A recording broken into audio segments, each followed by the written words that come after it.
Camm had finally begun to reclaim her life. After going through a difficult divorce, she'd recently moved to Joplin, Missouri to start fresh. A mother of two, she worked as a caregiver and was known for being warm-hearted, cheerful, and deeply devoted to her kids. In the evenings, when her children were with their father, Camm often turned to Facebook for company, where she joined groups, made new friends, and began to chat with strangers. One of those strangers seemed charming, a man named Dave, who claimed to be a soldier returning from Iraq. They talked about life, divorce, and raising kids. Slowly, they built an online connection. Over the span of weeks, Dave became more flirty and suggestive.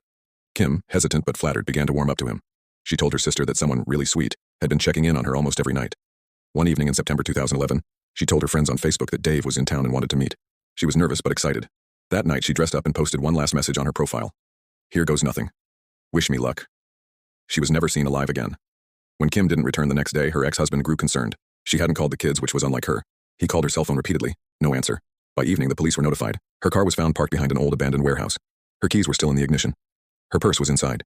And in a shallow ditch just 100 feet away, officers found Camm's body, strangled, her face battered. She had been dead for at least 24 hours. There were no signs of sexual assault, no robbery. Her phone was missing, but little else. Police believed she had gone willingly with someone she trusted. Investigators dove into her Facebook activity. They discovered private messages with someone using the profile name Dave Johnson. His profile featured a handsome man in military gear, pictures of tanks and deserts, and inspirational quotes about honor and loyalty. But something didn't feel right. Using IP tracking and data from Facebook and Camm's phone carrier, authorities traced the messages. Dave was a fake identity. The man behind the profile was Dwight Layman Smith, a 37-year-old local man with a disturbing history. Smith wasn't a soldier. He was an unemployed ex-con with convictions for stalking and domestic abuse. Smith had found Camm's profile through a local divorce support group. Pretending to be a veteran, he catfished her, using stolen photos and fabricated stories.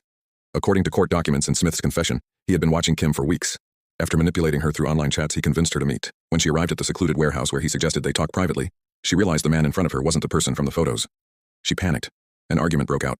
Smith claimed he felt rejected and humiliated. That's when he attacked her, strangling her to death with a rope he'd brought with him.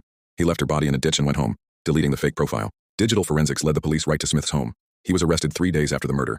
Inside his apartment, detectives found Camm's missing phone, the same rope used in the killing, a laptop with hundreds of catfishing messages to other women, printouts of Camm's Facebook photos. He confessed shortly after, blaming loneliness and rage for his actions. At his 2013 trial, the defense attempted to argue diminished capacity, claiming Smith suffered from a personality disorder that impaired his judgment. But the prosecution highlighted the premeditation of the crime. The fake Facebook account, the rope and gloves he brought, the secluded location. Jurors were shown chilling excerpts from Smith's messages to Camm, where he had subtly manipulated her over time. The jury deliberated for just 3 hours. Smith was convicted of first-degree murder, identity theft, and online deception for criminal intent.